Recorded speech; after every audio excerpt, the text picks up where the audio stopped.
بسم اللہ الرحمن الرحیم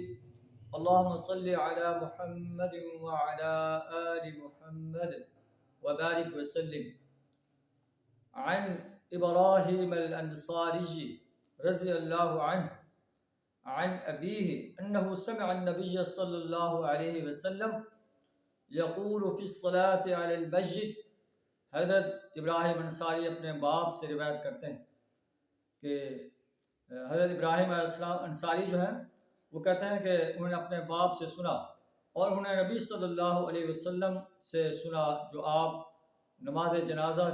جو ہے ایک صحابی کی نماز جنازہ جو ہے پڑھا رہے تھے۔ آپ صلی اللہ علیہ وسلم فرمایا انہ سمع النبی صلی اللہ علیہ وسلم یقول فی الصلاة علی المسجد اللہم اغفر لحجنا ومسجدنا وشاہدنا وغائبنا۔ اے اللہ ہمارے مردہ انسانوں کو بخش دے، مسجدنا مردہ اللہ مغفر لحجنا، اے اللہ ہمارے زندہ انسانوں کو بخش دے، ومسجدنا اور ہمارے مردہ انسانوں کو بخش دے، وشاہدنا جو شاہد ہیں ان کو بخش دے، وغائبنا جو یہاں موجود نہیں ہیں اللہ ان کو بخش دے، وصغیرنا وکبیرنا، اے اللہ ہمارے چھوٹے کو بخش دے بڑوں کو بخش دے۔ تو یہ نبی صلی اللہ علیہ وسلم دعائیں کر رہے تھے۔ نبی صلی اللہ علیہ وسلم نے اپنے مردہ مسلم بھائیوں کے لیے نماز جنازہ میں جس خلوص سے دعائیں کی ہیں، اجتماعی دعائیں بھی کی ہیں اور انفرادی دعا خاص اس مسجد کے لیے بھی کی ہے۔ اللہ سے دعا کرا ہمیں بھی اپنے مسلم بھائیوں کے لیے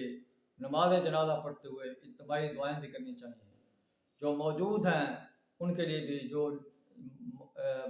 جن کو موت آ گئی ان کے لیے بھی، چھوٹوں کے لیے بھی بڑوں کے لیے بھی، سب کے لیے دعائیں کرنی چاہیے۔ اور خاص کر جس مسجد کے لیے ہم نماز جنازہ پڑھنے کے لیے آئے ہیں اس کے لیے جس انداز سے پیارے نبی صلی اللہ علیہ وسلم نے خصوصی دعا مانگی ہے، اللہم اغفر لہ وارحمہ وعافہ واعف عنہ واکرم نزلہ ووسع مدخلہ، ہمیں بھی جو ہے اپنے اس مردہ بھائی کے لیے خصوصی دعا بھی کرنی چاہیے۔ وآخر دعوانا الحمد للہ رب العالمین۔